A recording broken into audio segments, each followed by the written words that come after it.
Hello there, friendly people. We're out here today. It's hot, and of course, I'm wearing black, long sleeve, dirty ass hoodie. And the reason is because we're going to be getting dirty underneath the old Dodge today. So,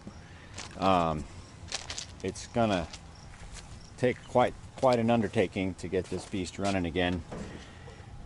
So, I thought I'd make a film out of it. And so what we're doing here and what we're dealing with is old LA style Dodge Chrysler 318 with God knows how many miles on it. Speedometer quit working a long time ago. So it just basically needs everything. So this video is just going to be basically about overhauling this engine and possibly upgrading it if it comes to not be really salvageable or not worth it. Could be, you know, the engine's probably got like 250,000 miles on it. That's just a conservative guess. But it was running okay. In fact, it was running when we parked it here. It wasn't misfiring or anything like that. The problems we were experiencing were low oil pressure, heating. It would overheat because the cooling system wasn't really working very well. And when that would happen, of course, our oil pressure would drop and the power would be significantly less compression. So doesn't smoke. Otherwise runs good. In fact, it ran great all winter long when it never had a chance to really warm up. This thing made a great little commuter for me just getting back and forth to work, but once it started to get warm, it became a little bit harder to run the engine. And one day I took it up the Grand Mesa to go ride my mountain bike and it started overheating. I'm like, well, it's only 2/3 of the way over to the hot, to where you should pull over. So I thought I'd keep going. I only had like another mile to go, but it was all uphill. And I just noticed, you know, my foot is pretty much into the floor and the truck's just not making that much power. It's kind of lugging up the hill pretty slow. So that was indicative of me that the problems that it has probably need some attention pretty soon. So it's been parked since that time. That was about a month or so ago, maybe 2 months. And for the next couple of months, I will be spending my weekends out here wrenching on this truck. I've got my good friend Mike Wallace here to help me. He's going to be kind of my mentor as I go through and tear into this. Of course, I've done engine work before, but not to this level. Like, we're going to actually tear this engine down to a short block. We're going to redo the heads, at least the head gaskets, check our valves, replace all the gaskets there, clean everything up really good, and then just address all the issues that come our way. And we'll get a cylinder hone, and we'll hone the cylinders out if they're you know, if the ridge is within tolerance. If it's not, I mean, this engine might go. If for example we pull the oil pan off and we find that the bearings are shot, they've spun, and you know, there's damage to the crank, probably not worth getting this engine machined. If that's the case, I'm probably going to upgrade to a Magnum 5.9 or 360 and build that up and throw that in here. And I have a recipe that I read in Hot Rod magazine years ago on how to do exactly that. You know, use a Magnum block. I know exactly what heads I need to get to adapt to the older LA style intakes, and then I just gotta throw some money at it. And well, depends. I don't know. In an ideal situation, maybe I could find a late 90s or early 2000s like Dodge truck that has the 5.9 and use that for parts, because I just need a good short block. I don't care about the heads, I don't care about the intake, but might be nice to have the fuel injection system from a donor truck that the engine came from, and that might also save me some money if I could find just an old junk truck that somebody's trying to sell, doesn't run, has head gasket problems or blown head, whatever. As long as the lower end is good on the block and that all passes, then I'll go that route. But the first test is to see if this 318 is salvageable first, because it's going to be way cheaper to overhaul this 318 than it would be to build a 360 and replace it. Considerably cheaper, and it'll take less time. I'd like to be driving this thing by winter. So where I'm at now, I've got the radiator and shroud pulled. I've started pulling coolant hoses, heater core hoses, because all that stuff needs to be overhauled. This thing was leaking in the cab. I don't know if it's just the connections or if I've actually got a leaking heater core. I'll probably end up replacing the heater core and overhauling the dash too, because there's wiring issues up the yin yang on this truck. There's just broken wires just like hanging all over the place. God knows where they go. So I'll be trying to pull as much of that crap out of there as I can, and I'll try to get it sorted out. So most likely, just my thoughts, I think this engine's probably going to end up getting pulled. Maybe. We'll see. Not the worst thing in the world. So, but for now, I'm going to keep going. I'm trying to get the oil pan off right now. I've got the bolts out. All our oil pan bolts. But the problem is this thing's gasketed on here like crazy. And I haven't been able to pry it off. But now I have the best light right here at about noon, 1 o'clock. So I'll give it a go here in a little bit, but right now I'm going to disconnect all this other stuff up top that it's in the way. So, and then I need to pull the starter and the brace bar. So we'll catch you guys when I've got a little more done. Alrighty, I've been kind of working on and off all day today. It's pretty warm, and that sun, that July sun. It's July 4th today, which historically I have spent July 4th wrenching on engines, and I guess today is no exception. So we got the engine halfway torn apart here. I just started taking some of the upper end off of here because I need to change the water pump. The water pump's got some signs of weeping, and it's about to fail if it hasn't already failed.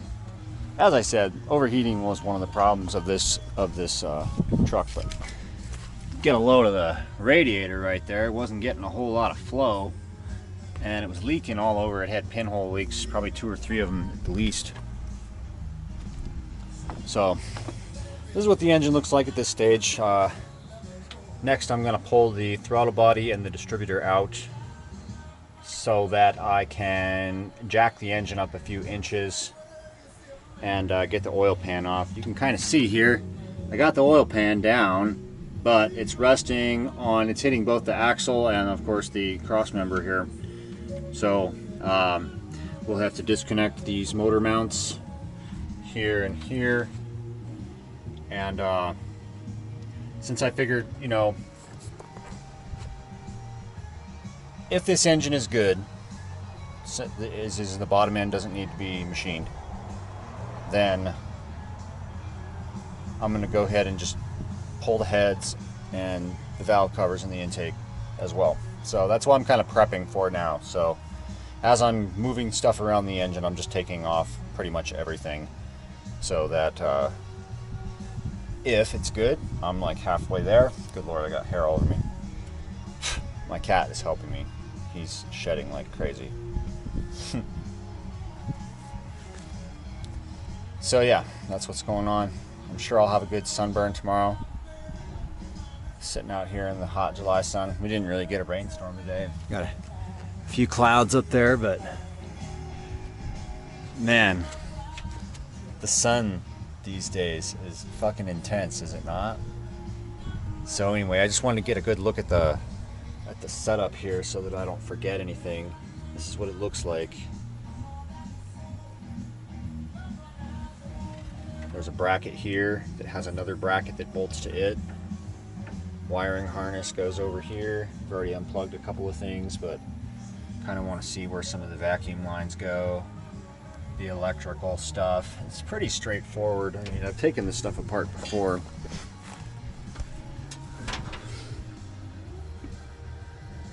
And it's pretty easy.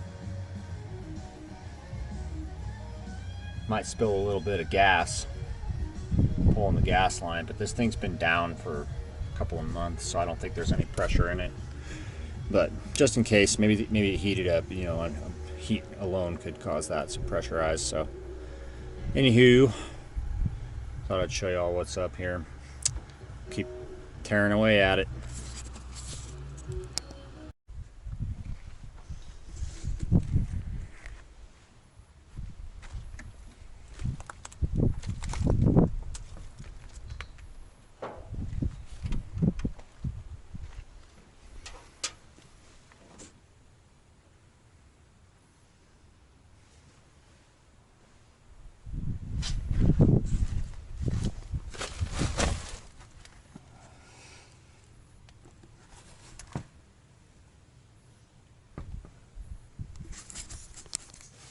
All right, have a little milestone here. So we are sitting out here on a sunny day, sunny Sunday.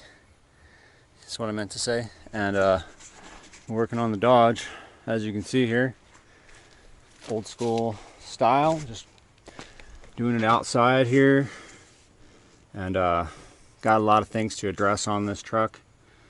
Ideally, I'd like to LS swap it and just be done with it, but that's probably never going to happen. So I'm just going to be working with this little 318 here and try to wake it up a little bit, and maybe put some headers or something on it. I don't know what I'm going to do, but yeah, so the work begins. So now that I finally got the engine out, I'm going to drop it into the engine stand, which I have over here, and we'll start going through. I already took the oil pan off because that's what originally what I was going to do, is just check the rod bearings. But I figured the clutch needed replacing, and you know, it just needs, it's a good old truck. It's 32 years old now. It just needs to be rebuilt and like overhauled. So here we are. Anyway, I'm gonna lower this thing and get it bolted to the stand. Dodge hands. All right, so we got the engine pulled on the engine stand. Got our clutch pulled off of there. So now we're ready to basically start tearing the top end apart. But before I do that, I'm going to flip this thing upside down and work on the rod bearing caps and get those taken out and marked first, and I'll check the crank, and then we'll see if we're even going to keep this engine. We might just ditch it, but hopefully I can keep it because I really don't want to spend a whole lot of money. But anyway, this is kind of where we're at.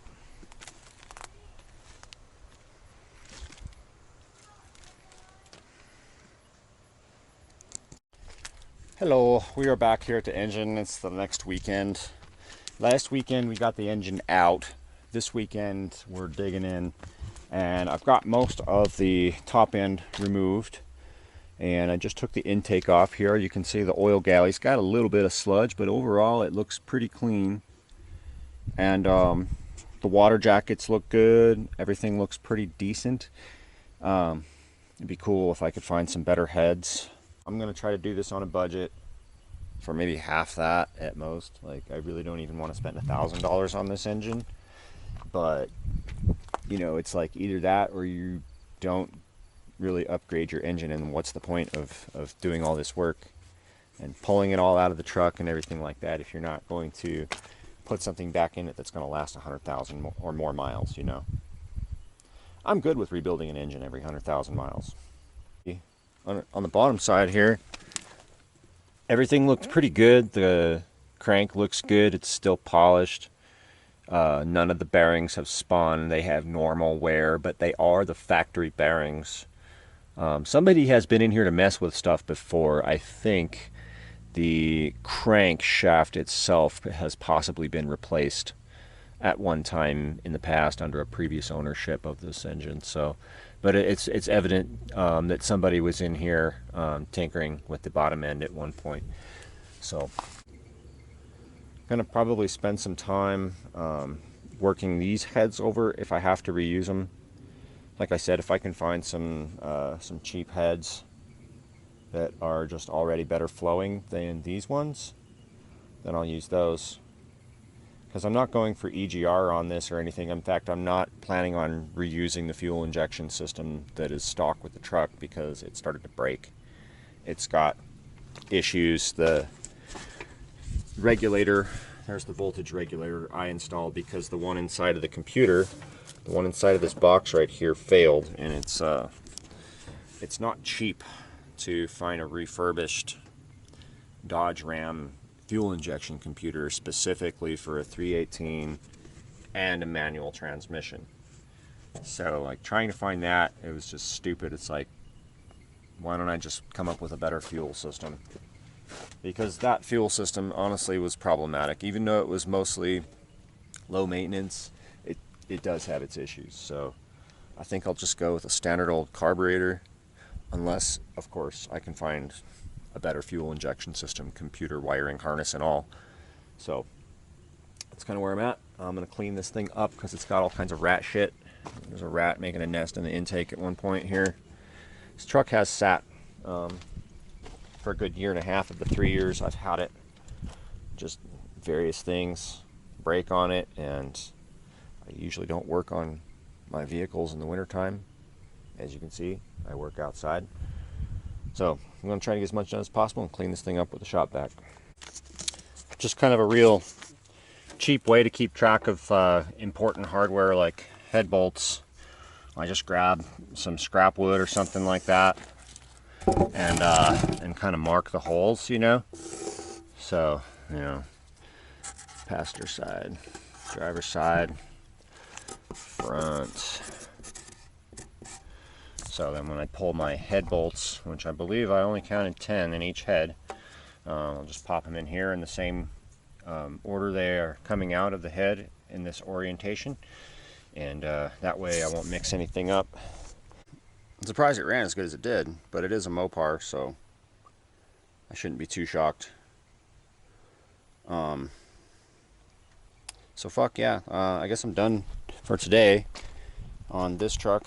That's about as far as I was going to take it, and now I'm taking it there. I gotta figure out how much money all this is going to cost now, considering I've seen the inside of the engine now. Looking at the heads, they look pretty good still. This one still has the gasket on it here. Gasket looks good. The gasket doesn't have any cracks or anything, so that's a good indication things not in too bad a shape. Got a few water jackets that could use some cleaning. The valves obviously need to be cleaned and lashed. So I'm going to be getting a valve grinding machine, so I'll probably do my own work on these heads.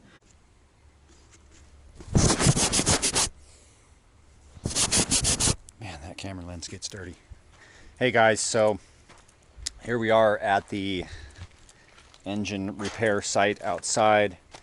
I tried recording some video earlier today of the process of getting this thing apart, but it was like on 3x zoom, so all you could see was like the freckle on my neck and my dreadlocks, and that was pretty much it. So sorry I didn't really get to walk through the process. I mean, I'll probably have some of that footage in the video obviously, but I'm going to edit most of it out. So anyway, here we are. Here's the short block. Boom, 318 short block out. Few surprises that I wasn't expecting. Number one, we're not the first ones to go in here and mess around with the crank. It looks like the crank, not the bearings. The bearings are factory, but the crank itself appears to be replaced at some point, because somebody's been in there. Like the caps are marked and all this and that with weird stamps. Not numbers. I scribed numbers into them just so I would know the order. But so there's that, and it was in really good shape, you know, and considering the problems we were experiencing with this, we kind of expected more. But then when I pulled the rest of it off today, I found that the pistons are flat top. So maybe they've been replaced too. I'm not quite sure. I was hoping to upgrade to flat pistons to bump up the compression a little bit, but it looks like the only way I'm going to be able to increase compression at this point is by going with smaller CC heads. So like, yeah, I don't know really what else to do. Speaking of the heads, they look pretty good. Everything looks good here. There's no cracks. All the water jackets are pretty much still wide open. I don't have any real problems reusing these. Shouldn't be much more than just going in there with a wire brush and cleaning and everything up good. Grinding the valves and getting those things cleaned up again. I will probably be getting a valve grinding machine soon so I can do that myself and avoid having to take it to a machine shop or someplace like that. But that's even if I keep those heads, which I probably will. We'll see. So those are two surprises. A couple of other unpleasant surprises I found is that, well, I mean, this is probably one of the reasons why the engine was running like shit before, is because look at that timing chain slop right there. I mean, so that's not that great. I mean, I guess that's what you'd expect with an engine with high miles on it, but I wanted to convert over to a geared timing set, and it is like $500 just for that. Plus the cam, if I want to get an RV cam in here, it's going to be another $300. So the cost of keeping this thing Mopar is like getting very high. If I want to make something that's got 400 horsepower and can have some fun with and be reliable at the same time, I mean, I'm going to probably be spending like $3,000 on this rebuild. So it really has me questioning whether or not I can even afford to upgrade it. I might just have to slap it back together with the parts that it came with and the intake and fuel system it came with. Even though they kind of suck, the fuel system's got its problems. I mean, it's not bad, but it's not perfect either. So yeah, that's kind of where we're at. I'm not sure what to do, but I could go any direction at this point. I could rebuild this small block. I could rebuild the small block 350 that I have in my yard. I could just go to the junkyard and grab another engine and drop it in after a mild refresh. There's a bunch of different options. If money were no issue, I'd just go ahead and build this thing up, you know, with top of the line parts and go and spend the $3,000 to $5,000 to make that happen. But seeing that I can't do that since I don't have $10,000 just laying around to spend on speed parts, I'll probably just leave it the way it is. But so anyway, until I figure it out, that's kind of where we're at. This is the truck, and I have a feeling I'm going to be working on this thing for a while. So anyway, guys, we'll see you in the next video. Peace.